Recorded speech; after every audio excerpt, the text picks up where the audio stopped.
Ayo, what's up? Welcome back dito sa ating channel dito sa Mobs TV.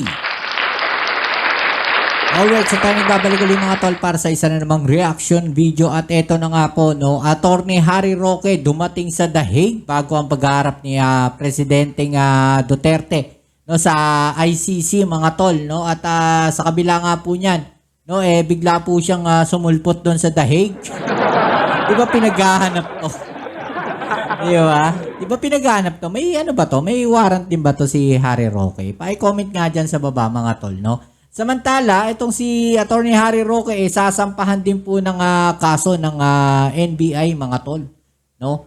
Ng inciting to sedition, no? Yan ang ating alamin at pag-uusapan. Pero syempre bago ang lahat, please don't forget to subscribe, like, share at comment dyan sa comment section. Alright, so anong masasabi ninyo, no, dito sa pagsugod ni Attorney Harry Roque sa The Hague mga tol? Ano kaya yung kanyang pakay dito? Yan ang ating aalamin, no? Pero syempre bago ang lahat, please don't forget to subscribe sa mga bago pa lang po dyan. At sa mga subscribers natin dyan at mga followers natin dyan, no? Lagi nating hinihiling sa kanila. 1 view, 1 like po sana. Alright, so huwag na natin patagalin to mga tol. At alamin natin ang balita na kung saan sasampahan nga po ng kaso, no, ng NBI. Ito nga si Attorney Harry Roque mga tol. At kung titignan natin dito sa mga comment section, no, bakit ba di nyo ipahanap yan? Bilisan nyo para mahuli na yan si Roque. So na gusto nang hulihin no? Tahol-tahol lang Roque, parang daga. Ay nako, takot na gobyerno sa people power. Tatakot na silang matanggal sa pwesto. Okay, VOFW stand for PRRD, Attorney Harry Roque. Yan ang mga komento dito mga tol, no? Bakit hindi hinuhuli si Roque? Takot ba NBI? Takot ba PNP? Alam naman ng lahat na siya ang head ng destabilization ng bansa. Oo nga, no? Madalas nating nakikita sa video na lagi siya nagtatawag ng people power, no? Yun na lang ba talaga solusyon niya? No, yung mag-people power, mag-alsa ang mga sambayan ng Pilipino? Yan ba yung tao na dapat ninyo sundan? Yung nagtatawag ng kaguluhan? Diba? Gusto niya yung ganun? Diba? Yan ba yung tao na dapat ninyong paniwalaan? Diba? So, yun katanungan po natin mga tol, mga babayan. Bueno, alamin natin din itong balita na to. Let's go. Pinag-aaralan ng National Bureau of Investigation ang pagsasampa ng reklamo inciting to sedition. Yan, nakasulat, nagtatawag ng people power. Umpisa pa lang, nagtatawag na yan ng people power. Diba? Wala nga lang pumupunta. Nandito pa yan sa Pilipinas. Diba? Ilang beses siya napahiya nagtatawag siya ng people power. Dapat nga nung pa lang, hinuli na yan diba? Aban kay dating presidential spokesperson Attorney Harry Roque. Bunso nito ng panawagan ng dating kalihim na magsagawa ng kilos protesta matapos arestuhin si dating Pangulong Rodrigo Duterte. Nagtawag na naman, no? Our Supreme Court, our judicial system is functioning. They have all the remedies. Gawin nila yan. Pero wag nang magtatawag ng people power, people power. Hindi malulutas ang problema. Tama. Diba? Hindi malulutas ang problema sa people power na yan. Diba? May plano yan May idea yan Simple lang. No? Palalabasin nila, no, pag nag-people power sila, pinatalsik ng sambayan ng Pilipino ang dating Pangulong Ferdinand Marcos Sr. At yung anak niya, pinatalsik din ng mga Pilipino, no, sa pamamagitan ng people power. Diba? Sasabi nila, history yan. Ganon kasimple. Diba? Huwag kayong manloko ng tao. At sa mga HUU dyan, no, yung mga HUU, huwag kayong uto-uto. Yun lang po yun. Maging NNP kayo. NNP.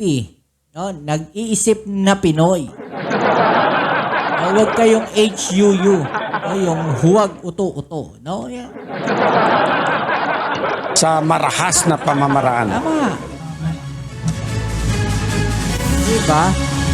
Samantalang wala pa namang natatanggap na intelligence report ang NBI patungkol sa warrant of arrests ng International Criminal Court laban kay Senator Ronald Bato de la Rosa.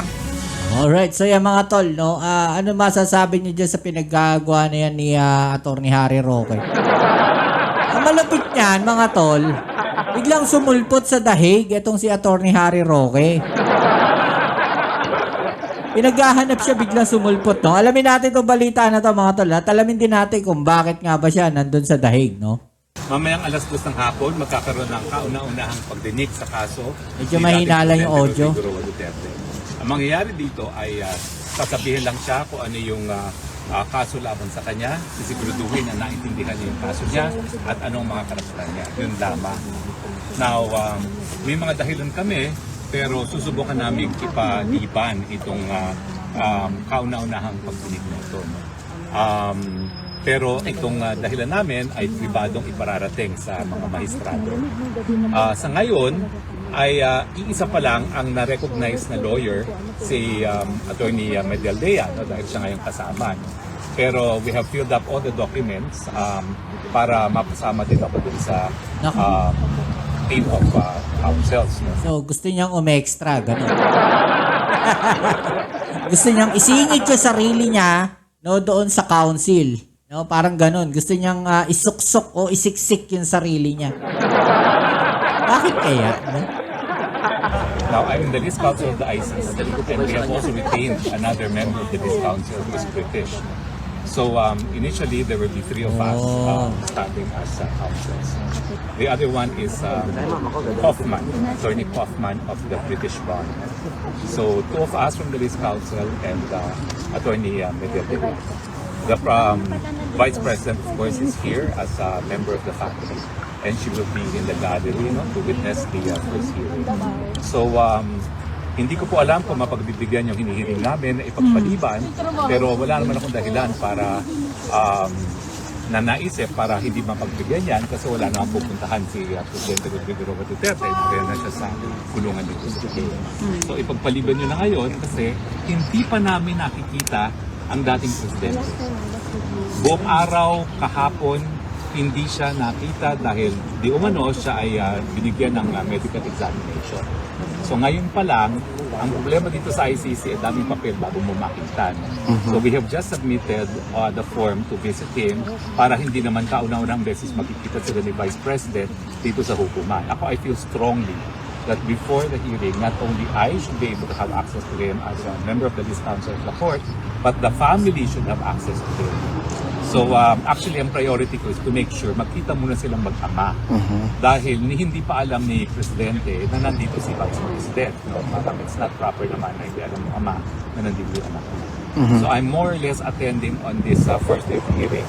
A family matter. I want them to see each other outside of the court first so they can have a private. Attorney, what do you call the postponement? Is there a legal term for that? Wala naman. It's the same. Alam mo yun, the procedure is similar to Philippine procedure. Ang difference lang is before it arraignment and before it goes to proper trial, meron tinatawag na confirmation of charges. And in the confirmation of charges, they will establish that there really is probable cause and that there really is jurisdiction. But I do not know if I can be registered in time for the hearing today, but in addition to the postponement, if I am recognized today, and I'm not sure yet, because we just did all the papers today, I will also bring the issue of the illegality of the arrest of the former president. That should lead to the court losing its jurisdiction. And I will be citing a case from the Constitutional Court of South Africa that an illegal arrest is sufficient to divest the court of jurisdiction. It's a right from by the Commission. In addition to the lack of jurisdiction, because we had withdrawn from our membership, and of course the preliminary investigation commenced beyond the date that we had the treaty. But of course, everything hinges on if I will be recognized today. But right now, we have to leave because we want to see the president before he is brought to court. So just to be clear, sir, you said it has been sent privately already. Yung request to postpone this particular No, initial it hearing. has not been. It will have to be asked in the hearing today. Today. Okay.